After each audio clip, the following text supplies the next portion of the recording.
This is GCHS-TV News, live from Greenup County High School.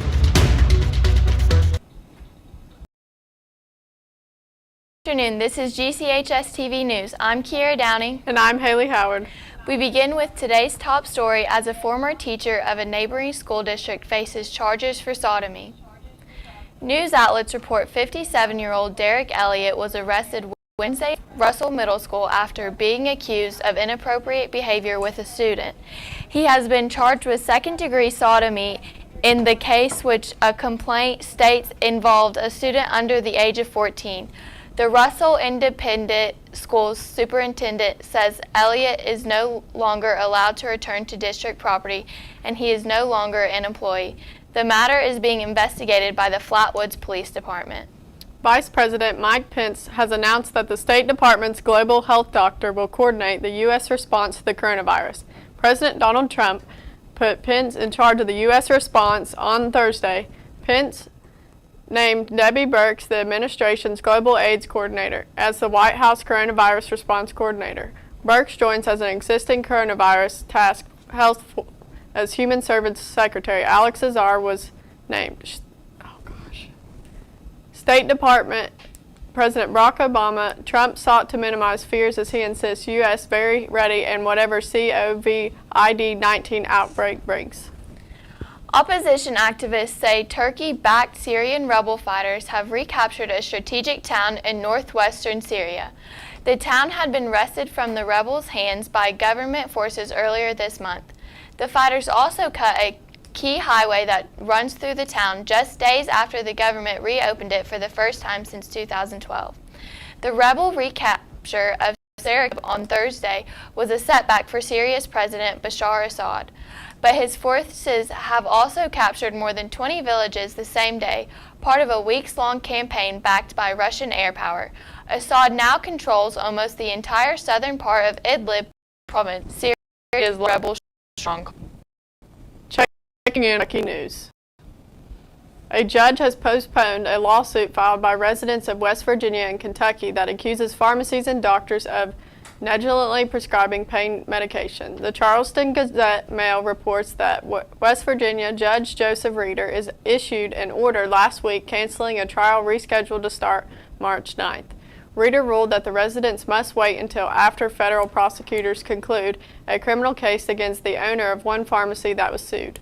Reeder's order said that the pharmacist's Fifth Amendment rights against self-incrimination might be jeopardized if the lawsuit pursued criminal trial, so the federal case should have priority. Governors could not issue last-minute pardons before leaving office under a proposal that's advancing in the state Senate. The proposed constitutional change is a response to a flurry of controversial pardons by the previous governor, Republican Matt Bevin. The measure cleared the Senate on Wednesday. It now goes to the House. It would amend the state's constitution to strip a governor of pardon powers for the month leading up to a gubernatorial election and for the time between the election and inauguration. If the measure clears the legislature, it would go on this year's ballot for voters to decide. The Kentucky House has voted to create a tax on vaping products, increasing taxes on snuff and chewing tobacco. The measure passed 75 to 17 Wednesday. It now goes on to the Senate. News outlets report the bill is estimated to raise $50 million of new revenue over the next 2 fiscal years. It aims to reduce vaping and smokeless tobacco use in a state with one nation's higher causing cancer rates. The bill would add to vaping products to the list of smokable tobacco products such as cigars that are subject to wholesale tax, with a rate increasing under the measure. Authorities in Kentucky are confirming that a body found at a storage facility is that of a missing woman whose ex-boyfriend was charged with her murder. An autopsy at the Frankfort Medical Examiner's office Wednesday confirmed that the body found in a storage unit was 32-year-old Sheena Baxter. A cause of death wasn't immediately released. A Scott County grand jury indicted Baxter's ex-boyfriend, 53-year-old Joseph Hicks, on robbery and murder charges in Tuesday. Hicks was already in jail after being arrested last week on charges of filing a false police report and tampering with evidence. His arraignment is set for March 2nd. On to entertainment news. E. Philip Bell, who created The Young and Restless and The Bold and Beautiful, has died. She was 91. A family spokesman says Bell died of natural causes at her home in Los Angeles. She hosted her own daytime talk show in her hometown of Chicago for 33 years. Bell and her husband, William J. Bell, were responsible for 2 daytime television's most successful and enduring dramas. Y&R has been on air since 1973. The Bold and Beautiful will mark its 33rd anniversary on March. Bell survivors include her daughter, Laura Lee Bell, who stars on Y&R. Former Boston Reds designated hitter David Ortiz is selling more baseball memorabilia and plenty of household items at a weekend estate sale. Baseball-related items for sale include framed jerseys, bobbleheads, commemorative Coca-Cola bottles, signed Red Sox photographs, and a Boston Bruins jersey with the name Ortiz and his number 34 on the back. The man known as Big Papi and his wife are also selling furniture, clothing, and equipment. The sale is Saturday in Weston. Coming up, Callie Ramsey will take a look at our weather for the weekend, and Noah Smith will catch you up on the latest sports news. That's when we return on GCHS-TV News.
GCHS-TV News. I'm Haley Howard. And I'm Kiara Downey. Let's join Callie Ramsey in our Weather Center for a look at what's in store for this week's weather.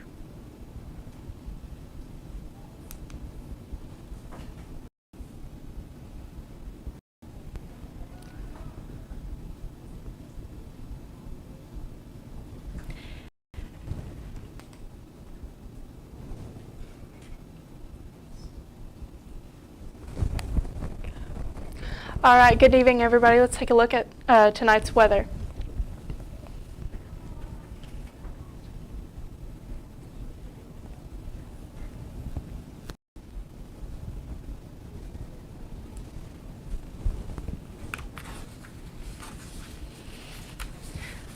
Who does it come back to, Noah?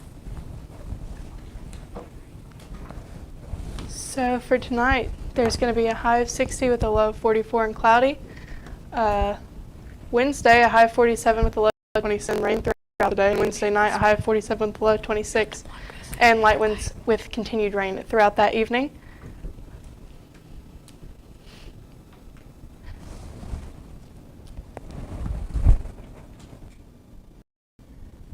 And looking ahead at this weekend, it's going to be, all right, with GCHS-TV News, I'm Callie Ramsey.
Russell punched its ticket to the 63rd District Tournament last night with a 61-47 win over Raceland. Brady Bell led the Red Devils with 23 points, including a monster dunk in the fourth quarter.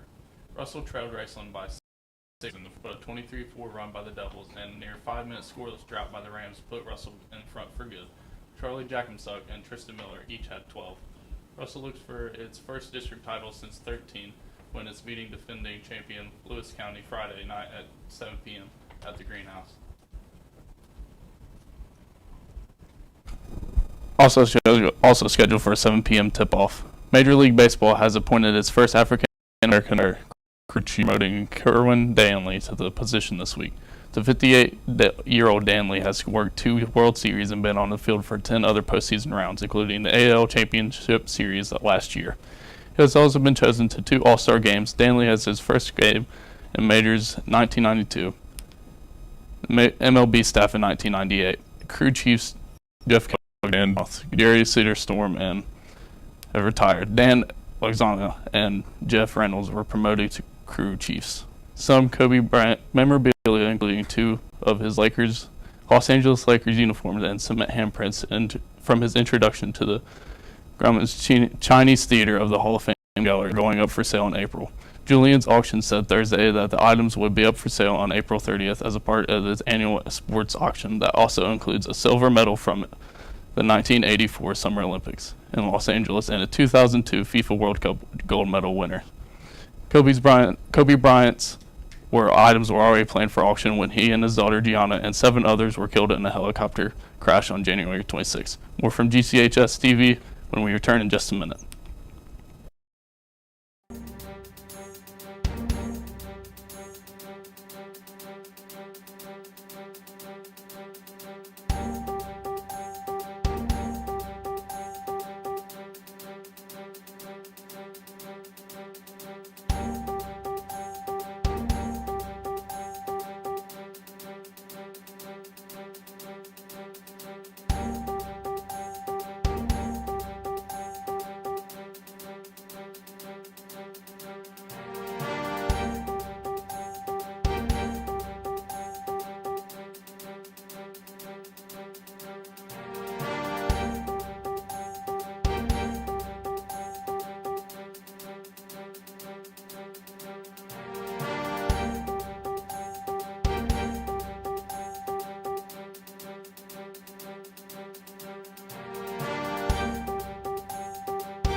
Finally today on GCHS News, a gas station in a South African city showed a video of a hippopotamus drawing a crowd by wandering through the parking lot.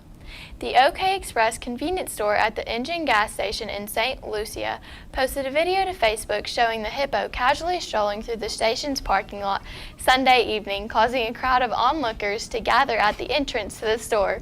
The hippo returned back to the lake after grazing around town, the post said. Marie Stubb, who filmed the video, said she was stopped across the street from the gas station when she spotted the wild animal. Stubb said the station is located near Lake St. Lucia, and hippos are sometimes seen wandering in town to find grassy patches for grazing. That will do it for GCHS-TV News. Have a great afternoon, everyone.